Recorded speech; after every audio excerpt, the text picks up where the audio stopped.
ఢిల్లీ వేదికగా విద్యార్థులకు గవర్నమెంట్ కి సెంట్రల్ గవర్నమెంట్ మధ్య పెద్ద గొడవ నడుస్తుంది. అయితే ఎడ్యుకేషన్ మినిస్టర్ ఎవరైతే ఉన్నారో ధర్మేంద్ర ప్రధాన్ ఆయన రాజీనామా చేయాలి, బాధ్యత తీసుకోవాలని చెప్పేసి విద్యార్థులు చెప్తున్నారు. సో మీరేం చెప్తారు, ఆయన బాధ్యత తీసుకోవాలన్నా వద్దా? తీసుకోవాలి కదా.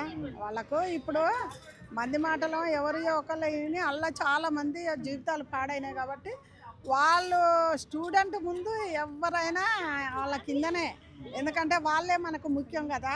అందు గురించి ఈయన ఒక నెల రోజుల 15 రోజులు తీసుకోవాలి. వాళ్ళకు అందులో ఎవరికి నష్టం జరిగిందో అది కూడా వాళ్ళకు చేయాలి. ఎందుకంటే ఇప్పుడు దిగిపో అంటారంటే వాళ్ళకి ఏదో బాధ ఉంది. అలా మంచి వాళ్ళు ఉన్నారు, దొంగలు ఉన్నారు. ఆ దొంగల్ని నువ్వు పక్కకు పెట్టు, మన పార్టీ పిల్లలు కూడా ఉన్నారు కాబట్టి వాళ్ళకు న్యాయం చేయాలంటే నా రోలు దిగిపోవటమా, వాళ్ళకు న్యాయం చేయటమా? ఎందుకంటే మీరు బీజేపీలు కూడా ఆలోచించాలి కదా. పట్టిన కుందేలకు 3 కాళ్ళనంటే ఏడ కుదురుతుంది? ఎందుకంటే ఎవరో ఒకళ్ళు దగ్గాలి. వాళ్ళు మన పిల్లలే, మన పిల్లలు ఓట్లు ఎత్తినే నువ్వు ఇలా ఆడ నిలబడి గద్దెల మీద ఉండరు. ఏ ముఖ్యమంత్రి కానీ ప్రధానమంత్రి ఎవరైనా మీరు ఎప్పుడైనా పిల్లలు ఫ్యామిలీల గురించి మీరు ఆలోచించాలా. వాళ్ళు ఏమైతే అడుగుతారో వాళ్ళకు న్యాయం చెయ్యండి. అంటే ఎప్పటికి దిగిపోవని ఏం చెప్పరు. అది కాకుండా నేను దిగిపోకుండా వాళ్ళకి ఇంకేమన్నా శబమని అడిగినా తప్పేం లేదు, పిల్లలు కదా.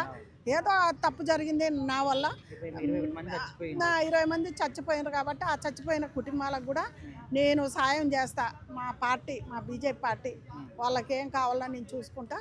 మీరు క్షమించండి, మీరు నా పిల్లలని ఒక్క మాట అంటే చాలా బాగుంటుంది. ఎందుకంటే దీన్ని పొడిగించుకుంటా పోతే ఈ దేశాన్ని మరి ఆడగొట్టుకుంటే దేశం నాశనం అయిపోతుంది, అల్లలం కొల్లలం అయిపోతుంది కదా దేశం.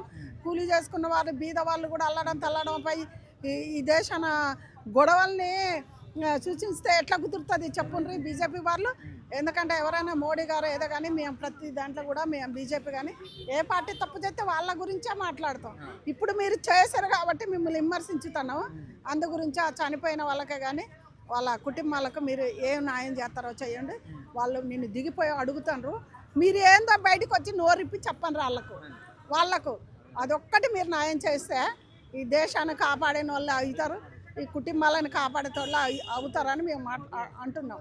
అయితే cockroach Janata party speaker stage మీదకి వచ్చి ఒక మాట అన్నారు, 13 సంవత్సరాలలో ఎప్పుడు కూడా మోదీ గారు వచ్చి ఏ ప్రెస్ మీట్ లో కానీ ఏ వీడియో కానీ రిలీజ్ చేయలేదు. ఇప్పుడు రిలీజ్ చేశారు. ఎందుకంటే కాక్రోచ్ జనతా పార్టీకి భయపడి ఆయన రిలీజ్ చేశారని చెప్పి మాట్లాడాడు ఆయన. దీని మీద మీ అభిప్రాయం? విద్యార్థులకు భయపడి అసలు విద్యార్థులు ఆయనకు ముఖ్యం కదా. కాంగ్రెస్ పార్టీ వాళ్ళు ఏందా పురుగు పార్టీకి ఎవరైనా భయపడతాడా? పురుగుని ఇంత కట్టెపుల్లో చీపురో మన కాళ్ళతో తిట్ట నలితే అది పోయేది. దానికోసం కాదు, ఆయన పిల్లల కోసం దిగి వచ్చిందంటే పిల్లలే ముఖ్యం, ఆయనకు ప్రజలే ముఖ్యం. ఇప్పుడు ఆడ ప్రధానమంత్రికి ఉండనంటే ఈ ప్రజలు ఓట్లయితేనే నేను ఈడ కూర్చున్న గద్దె అని ఆయనకు తెలియదా? ఆయన ఒక ఏజ్ బార్, ఆయన ప్రభుత్వాలు ఏలేట ఆయన మరి ఎన్ని చూసుకోవాలి, ఆయన నెత్తిన ఎంత బరువు ఉంటుంది అదొక్కటి ఆలోచించి ఆయన పిల్లల కోసం దిగొచ్చాడు. పిల్లల కోసం దిగొచ్చినా కష్టమే, పిల్లల కోసం దిగి రాకున్నా కష్టమే. అందు గురించి ఆయన పిల్లల కోసం వచ్చింది, ఆ పురుగు కోసం కాదు. అది ఆ పురుగు కోసం అయితే అసలే కాదు. పురుగులు 4 రోజులు అయితే కట్టో బొట్టో తీసుకొని గెదిగితే అదే పోతుంది. అదే బీజేపీ వాళ్ళకు ప్రతి ఒక్కళ్ళకి తెలుసు. ఇప్పుడు మోడీ గారని ఎవరైనా పిల్లల్ని మనసులో పెట్టుకొని మీరు ఆ కుటుంబాలకు మీరు న్యాయం చేయాలి. మోడీ గారు ఎవరైనా, ఎందుకంటే ఈ పార్టీ బీజేపీ ఇంత దిగజారిందని ఒకళ్ళు అనుకోవద్దు, మిమ్మల్ని ఏమనొద్దు. ఎందుకంటే ప్రజాపాలన మంచిగా ఉండాలి. ఈ స్టూడెంటే మీకు ముఖ్యం. స్టూడెంట్ని మీరు కాపాడుకుంటూ వస్తే కొన్ని రోజుల దాకా బాగుంటుంది. ఎందుకంటే మీరే అలా చేస్తే ఈ కాంగ్రెస్ వేరే పార్టీలు చెలరేగిపోతాయి. మీరు ఎంతకైనా ఆలోచించండి. దిగొచ్చినా మీకు బాధ లేదు, ఎవరు అనుకున్నా బాధ లేదు. ఎందుకంటే పిల్లల కోసం ఒక న్యాయం చేస్తే బాగుంటుందని ప్రతి ఒక్కరు ప్రజల్లో టాకు నడుతుంది. మోడీ అన్న కొద్దిగా న్యాయం చెయ్యి. ఇప్పుడు స్టూడెంట్స్ జంతర్ మంతర్ దగ్గర ధర్నా చేశారు, కానీ వాళ్ళు న్యాయం కోసమే వాళ్ళు అక్కడ నీట్ పేపర్ లీకేజ్ అయిందని చెప్పేసి దాని గురించి ఎన్నో లక్షలు పెట్టి చదువుకొని ఉంటారు. వాళ్ళ భవిష్యత్తు కోసం వాళ్ళు ధర్నా చేశారు, తప్పులేదు. కానీ మధ్యలో కొంతమంది ఉగ్రవాదుల్లాగా చొరబడతారు, దేశద్రోహుల్లాగా చొరబడతారు. అలాంటి వాళ్ళు స్టూడెంట్ని మధ్యలో స్టూడెంట్ భవిష్యత్తుతో జీవితాలతో ఆడుకుంటూ రెచ్చగొట్టే విధంగా వీళ్ళు చేస్తున్నారయ్యా. కానీ విద్యాశాఖ మంత్రి అంటే మన దేశ మొత్తానికి విద్యాశాఖ మంత్రి. కానీ మనకి విద్యాశాఖ మంత్రి అనేది తెలంగాణలో ఒక్కొక్క స్టేట్కి ఉంటారు, కానీ అతను అలా కాదు కదా, దేశం మొత్తం. అలాంటిది ఆయన రాజీనామా అనేది తీసుకోడు.